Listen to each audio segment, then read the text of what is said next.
बिस्मिल्लाहिर्रहमानिर्रहीम। आज हम पढ़ेंगे 3 क्यूब रूट्स ऑफ यूनिटी।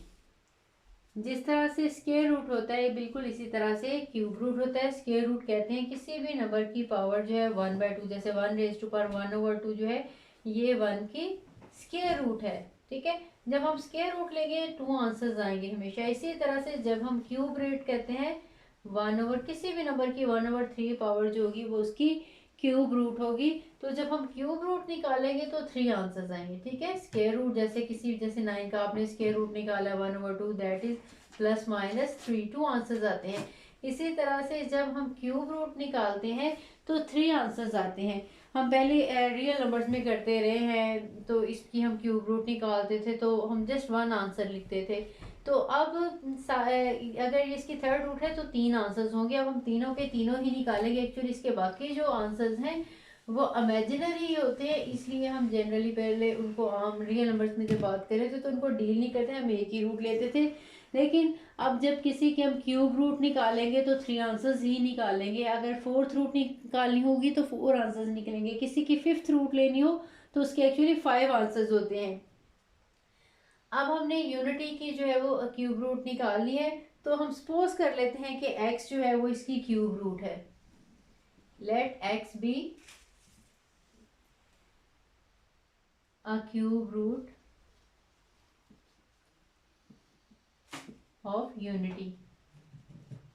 और इसका मतलब क्या हुआ, x is the cube root of unity. 1 raise to power 1/3 ऐसे लिख लें, या 1 का थर्ड रूट ऐसे भी लिखा जा सकता है। ठीक है, अब आपने इसका मतलब है x is equal to 1 raise to power 1/3। तो आपने ये 1/3 पार्ट जो है वो आपको ज़ाहिर है रिमूव करनी है, तो आपने यहाँ पे भी क्यूब लेना है और इस साइड पे भी आपने क्यूब लेना है। Taking cube on both side, जैसे टेकिंग स्क्वायर रूट खत्म करने के लिए स्क्वायर लेते थे, अब तो क्यूब रूट खत्म करने के लिए हम क्यूब लेंगे। Taking cube on both sides, x raise to power 3 is equal to 1 raise to power 1/3 और again 3। X cube is equal to 1 raise to power, आपको पता है पावर के ऊपर दोबारा पावर होगी तो ये मल्टीप्लाई होती है। 1/3 मल्टीप्लाई बाय 3, 3 के पावर 5 से पार्ट हमारी पे कैंसिल हो जाएगी, तो ये आंसर आ जाएगा x cube equals to 1।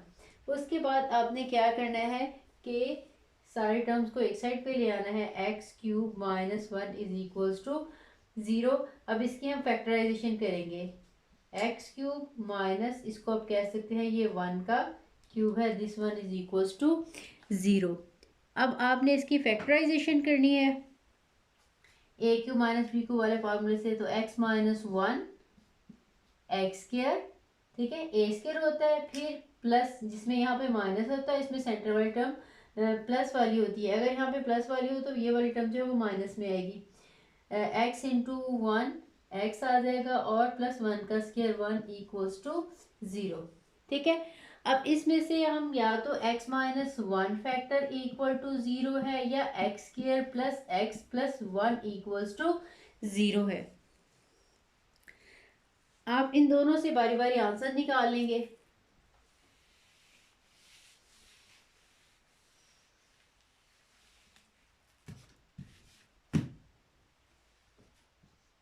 If x -1 equals to 0 then x equals to 1। एक तो इसकी रूट जो है वो 1 निकल आई। If x square plus x plus 1 equals to 0, then अब देखें ये हमारे पास जो है वो इसकी फैक्टराइजेशन नहीं हो रही, इसके पेयर्स नहीं बन रहे, तो इसको हम क्वाड्रेटिक फार्मूला से सॉल्व कर लेंगे। x इक्वल्स टू -b, ठीक है, ये 1 आ गया, प्लस माइनस बी स्क्र 1 स्क्र -4ac। ठीक है, ए का आंसर भी इसमें 1 है, बी का आंसर भी 1 है और सी का आंसर भी इसमें 1 है, ओवर 2a। ठीक है, बहुत सारे स्टूडेंट ऐसे हैं जो यहाँ तक स्क्वायर रूट लगाते हैं। ठीक है, ऐसे गलत हो जाएगा। आपने यहाँ तक स्क्वायर रूट लेना है, दैट मीन इनको प्लस या माइनस पहले करना है, बाद में 2 से डिवाइड करना है। अगर हम इसके नीचे करेंगे तो इसका मतलब है कि only this one factor is divided by this. इसका मतलब है कि पहले हम इसको डिवाइड करना है, बाद में इसमें प्लस या माइनस करना है। ठीक है, तो ये ध्यान रखिएगा। -1 plus -1 -4 square root by 2 -1 plus minus -3 square root by 2 -1 plus minus इसका -1 सेपरेट कर लेना है और 3 आपने सेपरेट कर लेना है, that is equals to 2। So this one is equals to -1 plus minus and इसका भी अब -1 स्क्वायर रूट आ जाएगा और √3 भी आ जाएगा। जो -1 स्क्वायर रूट है that is equals to iota.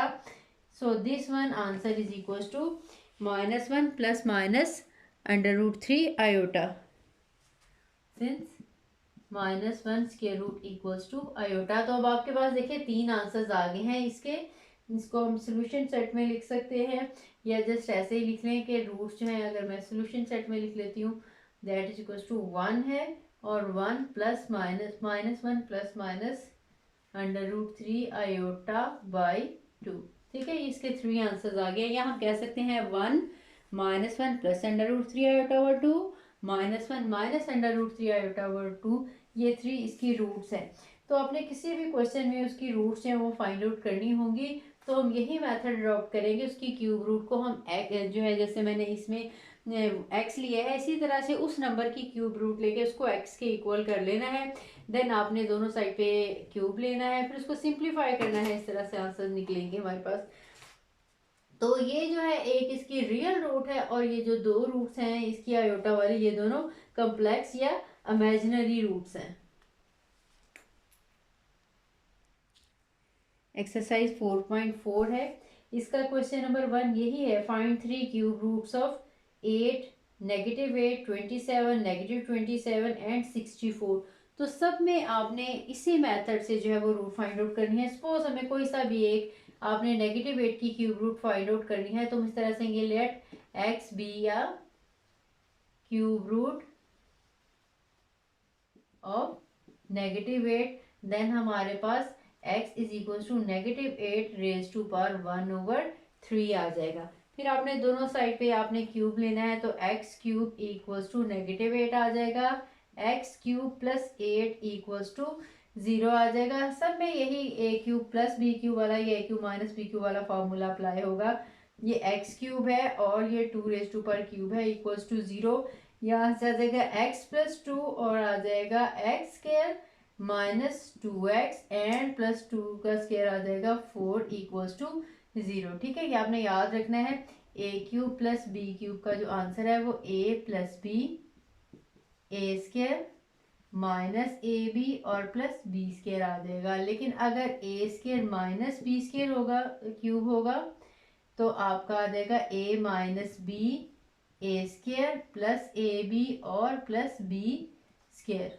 ठीक है, इसी फॉर्मूला से ये सब में ओपन होगा। इसके बाद हम कहेंगे x प्लस 2 इक्वल्स टू 0 है और x square -2x plus 4 equals to 0 है। यहाँ से आंसर 2 आ जाएगा। और इसके ये जो दूसरा पार्ट होगा सब में, इसको आपको क्वाड्रेटिक फार्मूला से सॉल्व करना पड़ेगा, इसके पेयर्स नहीं बनेंगे। ठीक है, क्योंकि ये जो इनकी ये दो रूट्स हैं ये इमेजिनरी आएंगी, आयोटा में आएंगी, तो आप इसको क्वाड्रेटिक फार्मूला से ही करेंगे। तो उसमें जब नेगेटिव अंदर आ जाता है, सपोज -27 आ गया, -49 आ गया, समथिंग 24 आ गया, -49 आ गया, तो आपने हमेशा -1 सेपरेट कर लेना है और 49 इस तरह से सेपरेट कर लेना है। ये -1 का स्क्वायर रूट आ जाएगा और 49 का स्क्वायर रूट ये आयोटा बन जाएगा और ये 49 का स्क्वायर रूट आ जाएगा 7। अगर पूरा आता है तो फिर उसी तरह, अगर नहीं आता तो फिर वो स्क्वायर रूट के अंदर ही रहेगा, या फैक्टराइजेशन करके कुछ हिस्सा हम बाहर निकाल लेंगे और कुछ हिस्सा इधर ही रहेगा। ठीक है, तो अब इसको भी आपने इसी तरह क्वाड्रेटिक फार्मूला से सॉल्व करना है, तो इसके आंसर्स जो है वो निकल आएंगे। अब इसको हम सॉल्व कर लेते हैं। x plus 2 equals to 0, this implies that x equals to -2। ठीक है, किसकी ये रूट निकल आई और दूसरी रूट आपने क्वाड्रेटिक फार्मूला से जो है वो निकाली है। इसमें देखें हमारे पास जो a है, मैं लिख नहीं यहाँ पे 1 है, जो b है वो -2 है और जो c है इसमें 4 है। तो ये हम आंसर निकाल लेते हैं। x is equals to negative और -2 आ जाएगा साथ में, plus minus -2 square plus -4a and c and square root divided by 2 into 1। ये आ जाएगा +2 आ जाएगा, +-4 -16 और ये आ जाएगा 2। दिस इज इक्वल टू 2 +-14 में से ये 14 में से 4 सब्ट्रैक्ट करेंगे तो 12 आ जाएगा और 4 ठीक है। अब देखें जब भी इस तरह का आ जाए जिसकी फैक्टराइजेशन की जा सकती हो तो उसकी हम फैक्टराइजेशन करते हैं। 12 को हम फैक्टराइजेशन करेंगे, 2 6 आर 12 एंड 2 3 आर 6। तो इसका मतलब है हम 12 को लिख सकते हैं 2 इंटू 2 इंटू 3, और अगर इसका स्क्वायर रूट होगा तो इसका भी स्क्वायर रूट हो जाएगा। यहाँ पे 2 का स्क्वायर भी है और स्क्वायर रूट भी है और 3 सेपरेट है, तो जाहिर है इसका स्क्वायर रूट कैंसिल होकर ये 2 हमारे पास टर्म बाहर आ जाएगी और 3 का स्क्वायर जो है वो एज इट इज़ रहेगा। ये आपने अर्ली क्लासेस में किया हुआ है। तो इसको हम लिख सकते हैं 2 + -2 √3, अंदर क्योंकि इसके साथ नेगेटिव था, से 16 बड़ा नेगेटिव भी आएगा, यहाँ पे भी नेगेटिव आ जाएगा इसके साथ, 2 -√3 डिवाइडेड बाई 2। तो ऊपर से हम नेगेटिव कॉमन निकालेंगे तो ये आ जाएगा 1 ±√3 आयोटा डिवाइडेड बाय 2। ये इस 2 के साथ कैंसिल हो जाएगा। अब देखिए जो हमने पहले आयोटा की रूट्स ली हुई हैं इसमें हमारे पास इसकी रूट्स आ जाती हैं 1 ±√3 और आयोटा। वैसे तो यहाँ तक हमारी रूट्स निकल आई हैं, लेकिन हम इन रूट्स को जो है यूनिटी की जो रूट्स निकालनी थी उस फॉर्म में हम लिखेंगे। तो आपको मैं वो भी लिखना बता देती हूँ। यूनिटी की जो रूट्स थी, एक हमारे पास रूट थी -1 ±√3 आयोटा ओवर 2, ठीक है, दोनों लिए प्लस में है और एक हमारे पास रूट माइनस में है। कोई सी भी एक रूट को सपोज -1 +√3 आयोटा ओवर 2, इसका नाम हमने ओमेगा अगर रख लें, किसी एक का भी रख सकते हैं। तो अगर इसका स्क्वायर लेंगे तो वो ओमेगा स्क्वायर जो है वो ये दूसरी नेगेटिव वाली टर्म आ जाएगी, -1 -√3 iota by 2 equals to omega square. ठीक है, ये पूरा प्रूव है, ये मैं आपको प्रूव अलग से करके भी दिखा देती हूँ। इसमें ज़रा सिंप्लीफाई करना है जो आपके इस वाले क्वेश्चन आंसर को, तो यहाँ पे जस्ट इतना ही मेंशन कर रही हूँ। ठीक है, एक आंसर का नाम अगर ओमेगा है तो दूसरे आंसर का नाम जो है ओमेगा स्क्वायर है। हम इस फॉर्म को इस फॉर्म में कन्वर्ट करना चाह रहे हैं, तो इसमें से मिसिंग क्या है, एक तो नेगेटिव सिंबल इसमें मिसिंग है। ठीक है, यहाँ पे नेगेटिव होना चाहिए था और डिनोमिनेटर में 2 भी होना चाहिए था। ठीक है, हम ये फॉर्म लाने के लिए इसको नेगेटिव के साथ मल्टीप्लाई और डिवाइड करेंगे और 2 के साथ भी मल्टीप्लाई और डिवाइड करेंगे, या सिंपली हम कह सकते हैं -2 के साथ मल्टीप्लाई और डिवाइड करेंगे। ठीक है, ये देखिए हमारे पास आंसर था x का 1 ±√3 आयोटा। तो x इक्वल टू इसमें -2 के साथ आपने इसको मल्टीप्लाई भी कर दिया और -1 ±√3 आयोटा और -2 के साथ आपने इसे डिवाइड भी कर दिया। ठीक है, ये नेगेटिव यहाँ लगाने की बजाय अगर हम यहाँ लगा दें, डिनोमिनेटर में ऊपर लिख लें या नीचे लिख लें की बात है, तो आपने नेगेटिव के साथ इसे मल्टीप्लाई भी किया, डिवाइड भी किया। ये भी कहा जा सकता है जब देखें नेगेटिव और नेगेटिव मल्टीप्लाई होंगे तो ये पॉजिटिव हो जाएगा अगेन। अब यहाँ पे क्योंकि एक पॉजिटिव है और एक नेगेटिव है, जब नेगेटिव के साथ मल्टीप्लाई किया पॉजिटिव वाला नेगेटिव हो जाएगा, नेगेटिव वाला पॉजिटिव, क्योंकि यहाँ पे दोनों ही सिंबल थे तो ऐसा जिसको कोई फर्क नहीं पड़ेगा क्योंकि यहाँ पे दोनों ही चीजें हैं। अब ये देखें ये -2 है, एक चीज अगर हम ओमेगा लेते हैं तो दूसरी चीज जो है हमारे पास ओमेगा स्क्वायर बन रही है। ठीक है, ये -2 और ये वाला सारा आंसर, एक पॉजिटिव आंसर का नाम अगर हम ओमेगा रख ले तो नेगेटिव वाला जो है वो आंसर ओमेगा स्क्वायर बनेगा। तो हमारे पास ये 3 आंसर्स आ गए हैं जो हमने पहले निकाला था, -2 और अब -2 ओमेगा और -2 ओमेगा स्क्वायर।